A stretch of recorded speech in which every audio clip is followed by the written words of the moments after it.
В Ленском районе завершился форум «Ленский берег». Молодые и активные люди представили свыше 20 собственных разработок социально значимых проектов. В финал прошли 18, а приглашенные специалисты в области проектной деятельности, менеджмента, политтехнологий из центральных городов России провели лекции и мастер-классы. В чем заключается идея проекта?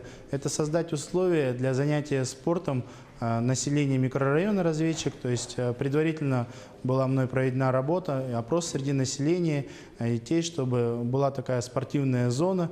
И идея проекта, чтобы приобрести спортивные тренажеры.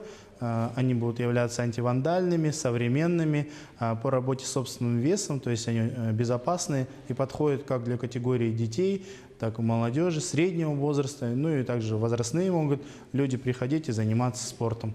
Результат я ожидаю, чтобы люди имели досуг в виде спортивных тренажеров, систематически занимались спортом, пропаганда здорового образа жизни была.